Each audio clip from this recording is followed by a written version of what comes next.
Shalom. This is your brother Shamak out of the Great Millstone Atlanta camp. Before I get started, I want to give all the glory, infinite praises unto Yahweh Bahashim, Yahweh Shai Bahashim, or Hakodash. Yahweh being the Heavenly Father's true name, and His only begotten Son's true name being Yahweh Shai in the Hebrew tongue, whom the world incorrectly calls God and Jesus Christ. I also want to give a double honor to the apostles and elders of Great Millstone who teach and rule well and who are the true leaders of the Hebrew Israelites in these last days. I also want to give a shalom to our sincere brothers that's preach, teaching truth worldwide, and shalom to our sincere believers. All right, here with a lesson. All right, concerning Daniel chapter 7 in his vision of the four beasts in their kingdoms. Okay. And before I get started going within the chapter of Daniel chapter 7, our Bible prophecy, okay, I'm going to show, I want to highlight a few resources that I'd be using to further explain Daniel chapter 7 within its history and prophecy of how we know this book is true and factual, okay, through Bible prophecy. Okay, but this is one book entitled Rose Book of Bible Charts, Maps, and Timelines, and also the King James Study Bible 2nd edition. All right. So just to hop right into the chapter of Daniel chapter 7, verse 1. Okay, and it reads, in the first year of Belshazzar, king of Babylon, Daniel had a dream and visions of his head upon his bed. Then he wrote the dream and told the sum of the matters. So Daniel was asleep and were given these visions by the Lord. All right, for us to understand in these last days we're living in now. All right, because these visions were sealed to the time of the end. Okay, verse 2, Daniel spake and said, I saw in my vision by night, and behold, the four winds of the heaven strove upon the great sea. All right, those four winds going to north, south, east, and west. All right, and strove upon that great sea, being the Mediterranean. Just to highlight the Mediterranean really quick, that this chapter is going to clearly emphasize because of these surrounding areas of Egypt. You see Libya, Rome within Italy, France, Spain. Okay, the Middle East. Okay, it's going to clearly be shown and be surrounded by the Mediterranean Sea bordering. Okay, so Daniel chapter 7, verse 3. On to the vision and on to the prophecy. It says, and four great beasts came up from the sea, diverse one from another. Verse 4. All right, so those four great beasts, all right, where Daniel was describing these beasts, but it was spiritual. All right, they represented kingdoms. Okay, but verse 4, and four different kingdoms, matter of fact. Okay, diverse one from another. All right, so this is Daniel chapter 7, verse 4. The first was like a lion, it had eagle's wings. I beheld till the wings thereof were plucked, and it was lifted up from the earth and made stand upon the feet as a man, and a man's heart was given to it. All right, and that first kingdom going into, if I want to get the chart here, that first empire or beast of that lion going into the Babylonian Empire. Okay, the Babylonian Empire, how they took down the Assyrians. All right, before coming into that rulership. I just want to quickly get Babylonia was an ancient Akkadian-speaking state in a cultural area based in central southern Mesopotamia, present-day Iraq, and parts of Syria. Okay, let me go on down. And this is the point. It says it was often involved in a rivalry with the older state of Assyria to the north and Elam to the east in ancient Iran. Okay, so that's to show that they truly took down the Assyrian Empire, man, located in modern day Iraq. Okay, and those eagle's wings symbolized that the Babylons took down the Assyrian Empire. Okay, and you can think of the griffin. I will have two, the griffin and the Lamassu, if I'm pronouncing that correctly, of the human-headed winged lion. And look at the culture of what. Let me go to click read more. Let me go on down. Look at the this should bring it home. The period Neo-Assyrian. Then it says culture Assyrian. So those Babylonians took down the Assyrians before coming into rulership. Okay, and you also have the griffin. It says it was a legendary creature with the body, tail, and back legs of a lion, the head and the wings of an eagle. All right, so they got this clearly. This is clearly history. This is truly clearly history that was already preordained in the Bible to take place. All right, all these 4 different rulerships, these 4 beasts. Okay. So back, oh, you know what? I'll read what the Rose book has, for, yeah, you know what? It's mentioned here. The road. This is the study Bible, the King James Study Bible, Daniel chapter 7 verse 4. At the bottom, it has the lion represents Babylon and its most famous king Nebuchadnezzar. The lion symbolizes the strength and power of the kingdom. All right, so this is show that the scholars even know of the history within the Bible. So the Bible is clearly not a fairy tale, man. Okay, and now I wanted to pull up what's mentioned in the Rose book. It says the vision of beast, lion. That's the first kingdom. All right, the first beast that is mentioned in Daniel chapter 7. It says, let's see. It says the 4 beasts are 4 kingdoms. Nebuchadnezzar of the Babylonian kingdom is compared to a lion. Okay. And it says the images of lions with eagles' wings were popular in Babylonia and can be found on the ancient Babylonian architecture and currency. All right. So that's historical icons, man. Okay. It can be found on ancient Babylonian architecture and currency that they took down the Assyrian Empire, man. It's like them glorifying themselves. Okay. So continuing on, well, I read verse 4 one more time. The first was like a lion, that Babylonian empire, and had eagle's wings. They symbolizing the taking down the Assyrians. Okay. I beheld to the wings thereof were plucked. So that's that they were plucked, man. The Babylonians took down the Assyrians, man. It says, and it was lifted up from the earth and made stand upon the feet as a man, and a man's heart was given to it. Verse 5, and behold, another beast, a second, like to a bear, and it raised up itself on one side and had 3 ribs in the mouth of it between the teeth of it. And they said thus unto it, arise, devour much flesh. Because in the scriptures, the teeth represents that military might, sword, destruction. Okay. That power. Okay. But just to bring up upon that second beast. All right. As it's mentioned here in the image, the Medo-Persian Empire. Okay. It has the 3 ribs in the bear's mouth. Okay. Representing the Medo-Persian Empire. All right. So I want to get the I'll read on with the Persian Empire. Okay. Also known as the Achaemenid Empire, became the first global empire. Let's go on down. Key takeaways. Okay. And it should go into the 3 ribs. Okay, it says the Median Empire, one of the 4 major powers of the ancient Near East, were Babylonia, Lydia, and Egypt until it was conquered by Cyrus the Great. All right, so the Medo-Persian Empire took down these surrounding areas of Babylonia, Lydia, and Egypt. So those represents the 3 ribs that is mentioned in Daniel chapter 7, verse 5. And it had 3 ribs in the mouth of it between the teeth of it. And they said thus unto it, arise, devour much flesh. Okay. Devour much flesh, man. And it's concerning the Persian Empire. Medo-Persian Empire. Simple as that. Okay. Let me see if it was more on that if I wanted to. All right. Let me see. I'll go on to the study Bible, see what that mentions. Okay. Look at this. Straight to the point. Daniel chapter 7 verse 5. The bear is a picture of Medo-Persia, the empire that succeeded Babylon as the world power. On one side refers to Persia's dominance over Media in the kingdom.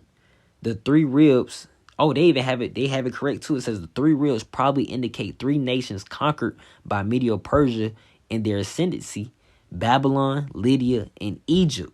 Okay, Babylon, Lydia, and Egypt. All right, and I also want to show that in the Rose book as well, if I can. All right, they even have it correct here. It says they had 3 ribs in his mouth, which may have illustrated the 3 major empires Persia conquered: Babylon, Egypt, and Lydia. Okay, it says the bear was commanded to devour much flesh, which may have been reference to Persia's military expansion throughout the ancient world. Okay, if I'm not mistaken, I should have I wish I had the picture up. Yeah, I wish I had the picture up of the surrounding areas. Okay. But, you know, it's fine. Okay. Those surrounding areas being Babylon, Lydia, and Egypt. All right. Yeah, Babylon, Lydia, and Egypt. Clear, simple as that. Let me make sure. All right. So let's reread Daniel chapter 7, verse 5. And it beheld another beast, a second like to a bear, and it raised up itself on one side and had 3 ribs in the mouth of it, between the teeth of it. So it was raised up on one side, symbolizing that the Persians is more mightier than the Medes. All right. Okay, one side was more advanced, as it just mentioned in the Rose Book and also mentioned in the Study Bible. Okay, Persia held that dominance. Okay, so it was raised up on that one side, and it had 3 ribs in the mouth of it, between the teeth of it. Those surrounding areas of Babylon, Lydia, and Egypt. Okay, and it says, and they said thus unto it, rise, devour much flesh. Okay, so going on down to verse 6.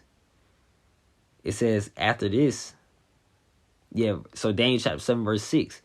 After this I beheld, and lo, another, like a leopard, which had upon the back of it 4 wings of a fowl. The beast had also 4 heads, and dominion was given to it. All right, so the third beast, going referencing back to the image, Greece. Okay. All right, with Alexander the Great, man. So Greece succeeding the Medo-Persian Empire. And I also want to grab Alexander the Great. All right, let me see. It says Alexander the Great, the third, the Macedonian, it says, was a king of Macedon, Salakia, was a king of the ancient Greek kingdom of Macedon. It says he succeeded his father Philip II to the throne in 336 BC at the age of 20, and spent most of his ruling years conducting a lengthy military campaign throughout Western Asia and Northeastern Africa. All right, and I also want to get what is Alexander the Great known for?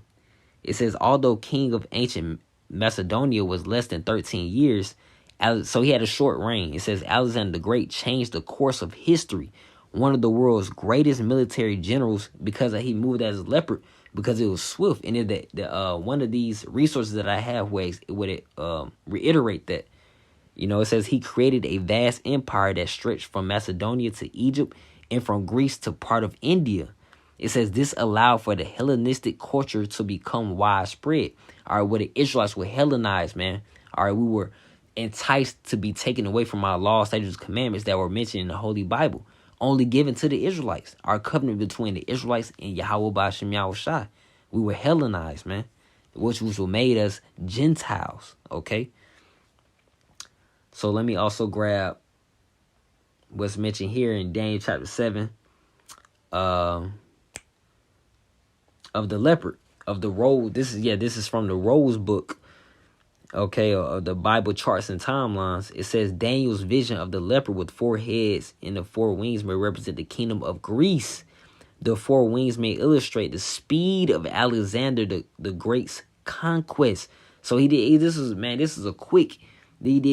swiftly. You know, that's what made this Alexander so great. You know, he did it swiftly. All right. So let me read Daniel chapter 7 verse 6 one more time. And it says, after this I beheld, and lo, another like a leopard, which had upon the back of it 4 wings of a fowl. The beast had also 4 heads, and dominion was given to it. All right, so now just to reiterate those 4 heads. All right, I want to touch on the Alexander. It's going to explain it. It should explain it. It says the Hellenistic world, the world of Alexander the Great. Yep, this is it. He had 4 heads. It's going to go into the 4 generals of Alexander the Great. It says, after Alexander's death, his empire was divided among his 4 generals.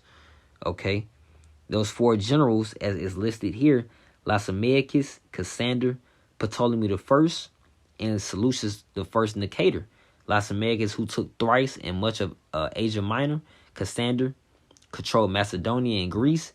Ptolemy I ruled Egypt, Palestine, Cilicia, Petra, and Cyprus. Okay, and Seleucus I Nicator ruled the remainder of Asia, and founded the Seleucid Empire. Okay, which was comprised of Mesopotamia, the Levant, Persia, and part of India. All right, so after the death of Alexander the Great, the rulership was clearly divided between these four generals of Alexander the Great: Lysimachus, Cassander, Ptolemy I, and Seleucus. All right, and this is mentioned also in Daniel chapter 11. The king of the south with Ptolemy ruling Egypt, king of the north with the Seleucid Empire. All right, then you also had the king of the east, Cassander, and the king of the west, Lysimachus. Concerning their four different locations, man. Okay. So just to reread Daniel chapter 7. You know what? And I can double check to see. Let me see what the study Bible has on verse 6. Let's see. It says Daniel chapter 7 verse 6. It says the leopard depicts Greece. Though naturally a swift animal, this leopard had 4 wings.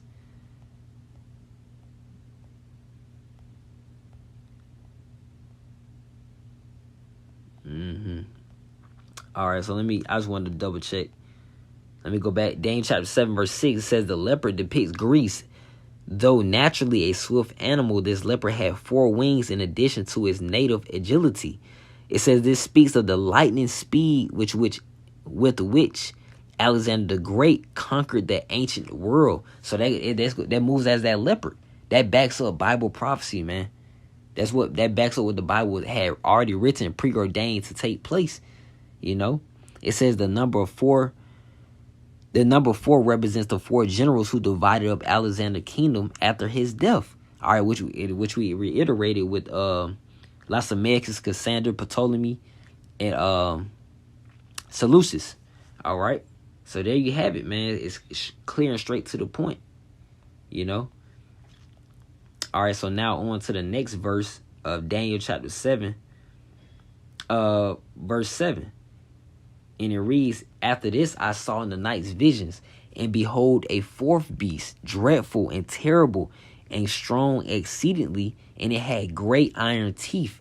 It devoured and brake in pieces, and stamped the residue with the feet of it, and it was diverse from all the beasts that were before it, and it had 10 horns. Okay? Now to this beast, all right, that is mentioned, going into Rome, all right, going into the Roman Empire. All right. So now I want to grab what's mentioned in the Rose Book. Yeah, I want to grab what's mentioned in the Rose Book. Let's see. Salakia. Verse 7. No, this is in the Rose Book. It says Daniel vision the leopard with 4 heads and the 4 wings, king of Greece. All right, yeah, that's on point. But I wanted to see if I had the terrifying. I wanted to emphasize the part. Here it is. This is what I was looking for. Historical and Bible background. Okay. It says scholars suggest that the 4th kingdom is the Roman Empire. However, the Bible does not specifically identify this kingdom as Rome. All right, because it takes spiritual understanding. It takes edification to be shown, displayed, to bring forth the understanding of Daniel chapter 7 prophecy of this 4th beast going into Rome. And it says the Roman Empire fell in AD 476, and that backs up what the image is shown here with 476 AD. But just to go back with Daniel chapter 7 verse 7, after this I saw in the night visions, and behold, a 4th beast, dreadful and terrible and strong exceedingly, and it had great iron teeth, and it devoured and brake in pieces and stamped the residue with the feet of it, and it was diverse from all the beasts that were before it, and it had 10 horns. All right, and what made the Roman Empire diverse from the previous empires of the Babylonian, the Medo-Persian, and the Greek, where that is its governing body, all right, its system that it displayed. And I get that with First Maccabees. Let me get First Maccabees chapter 8. First Maccabees chapter 8 verse 1. I get 1 and 2. So this First Maccabees chapter 8, verse 1. Now Judas had heard of the Romans. Okay, so this clearly backs up that it came because this during the Macedonia or during the Maccabees, this is under the Greek captivity. All right, so that backs up Bible prophecy and what empire came after the Greeks. That Greek empire, the Roman Empire. All right, so this says now Judas had heard of the Romans, that they were mighty and valiant men, that great iron teeth. This is the Roman Empire had a great army. What you think brought them that great power? It says, and such as would lovingly accept all that join themselves unto them, and make a league of enmity with all that came unto them, and that they were men of great valor. It was told him also of their wars and noble acts which they had done among the Galatians, and how they had conquered them and brought them under tribute. So the Roman Empire was clearly powerful. It had to be mentioned in Bible prophecy, But going on down to that diversity of the other kingdoms, let me highlight with First Maccabees chapter 8, verse 15. Moreover, how they had made for themselves a senate house, wherein 320 men sat in council daily, consulting all way for the people, to the end they might be well ordered.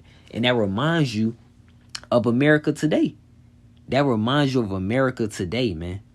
Okay. So let me also let me go back to Daniel. Daniel chapter 7. Just reread it one more time. This is Daniel chapter 7.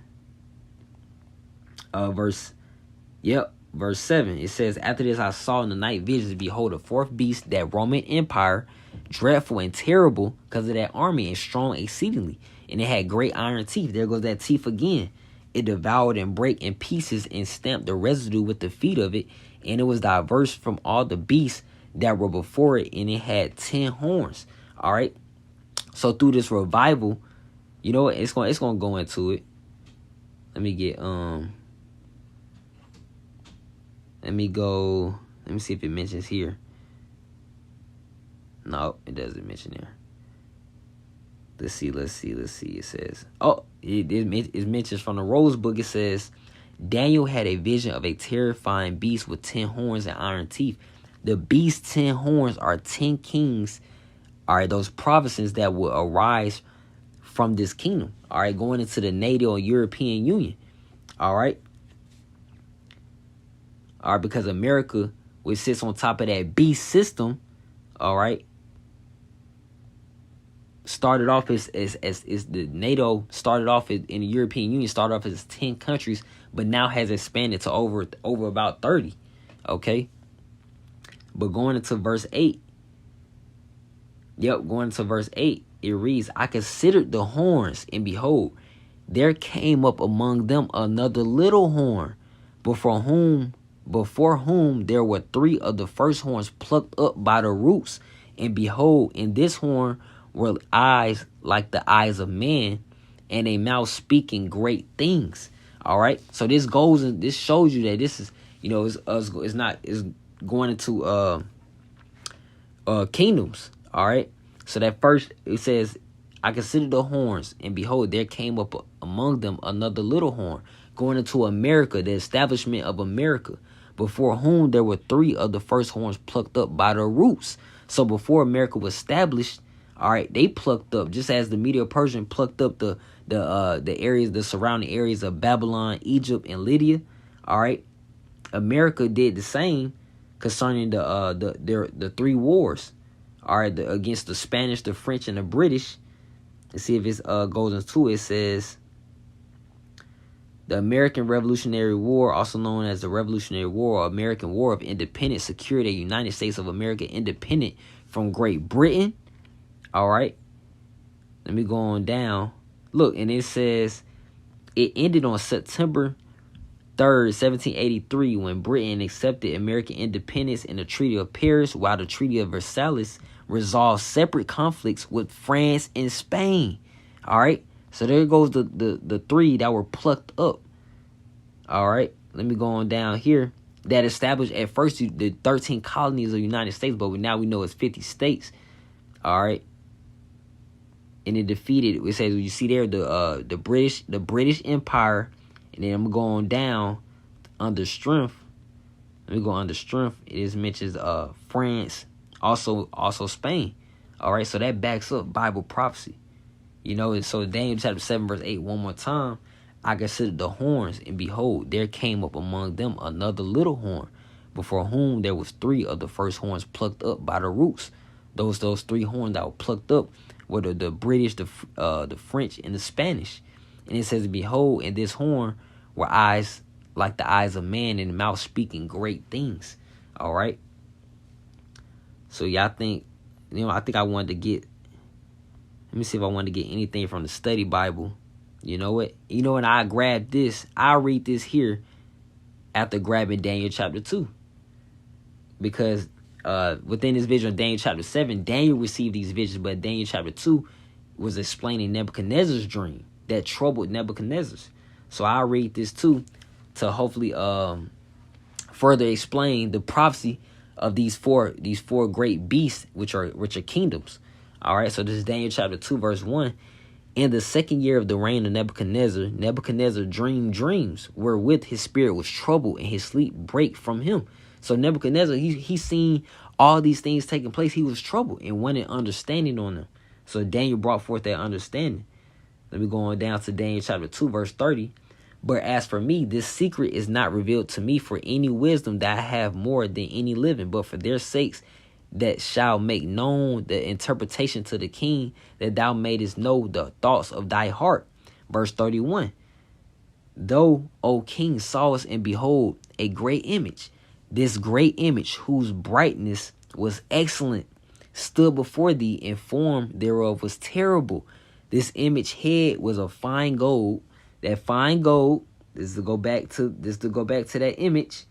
All right, the image is standing right there with Daniel chapter 2 and Daniel chapter 7. Fine gold going to that Babylonian empire. All right. It says the image head was of fine gold, his breast, his arms of silver.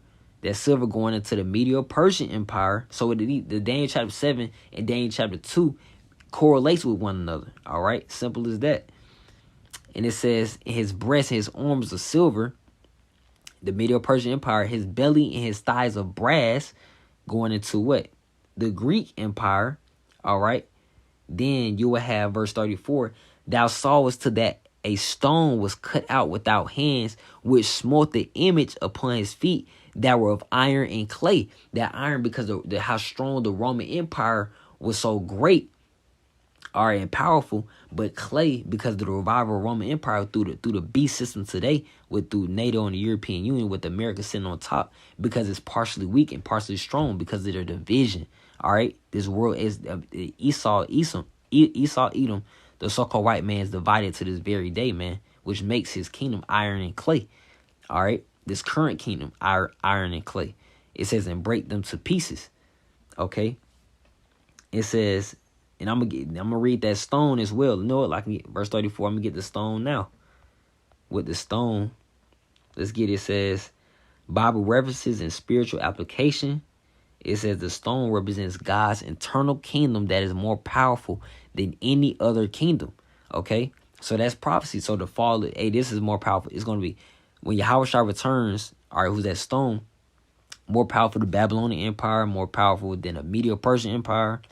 It's going to be more powerful than the Greek Empire, more powerful than the Roman Empire, and more powerful than the revival of the Roman Empire with America and the NATO European Union. All right, this beast system all put together, man. Okay. So just to read that Daniel chapter 2, verse read on 35. Then was the iron, the clay, the brass, the silver, and the gold broken to pieces together, and became like the chaff of the summer threshing floors, and the wind carried them away, that no place was found for them. And the stone that smote the image became a great mountain and filled the whole earth. All right? And filled the whole earth, man. And let me read on the, you know what? That should cover it. Oh, look, it says the vision. You know, that's continuing on. But I'll read within the study Bible of Daniel chapter 2.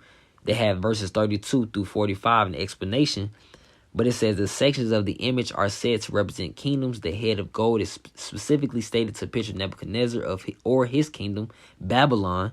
The arms of silver represents the kingdoms of the Media and Persia. The belly and the thighs of brass, bed of bronze, represent Greece, the Greek Empire. The legs of iron foreshadow the Roman Empire. Look, and it goes into it says the latter weakness of the Roman Empire is well represented by the dubious Salakia mixture of iron and clay.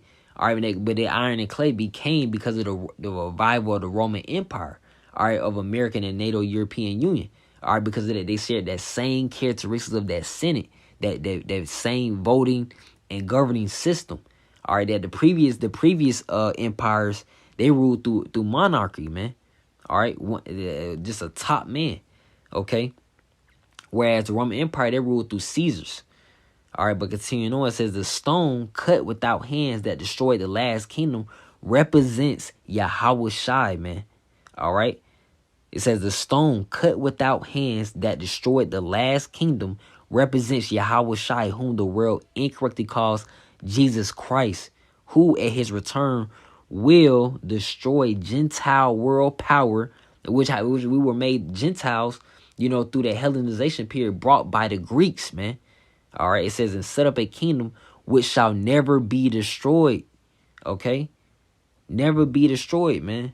And it goes and it reiterates the 10 horns, those 10 toes stands for 10 kingdoms, those 10 provinces that it started off with NATO and European Union. Started off as 10 countries, but expanded, of course, to today's date being over 30. All right, so there you have it, man, concerning Daniel chapter 7 and Daniel chapter 2. And Lord willing, let me see if it goes. And but yeah, Lord willing, the lesson was edifying and also encouraging to all you sincere believers. All right, and with that should close it out. That should close it out. All right, with that, Lord willing, that was helpful and edifying. I want to end out by giving all the glory, infinite praises unto Yahweh, Bahashem, Yahweh Shai, Bahashem, Rachak Wadash. Double honor to the apostles and elders of Great Millstone who teach and rule well. I repent for you Negroes, Latinos, and Native Americans out there. Repent. Yahweh Shai is coming back. Yahweh Shai is coming back, as is mentioned in Daniel chapter 2 and Daniel chapter 7. Yahweh Shai is coming back, man. All right. So, Shalom. Keep the faith.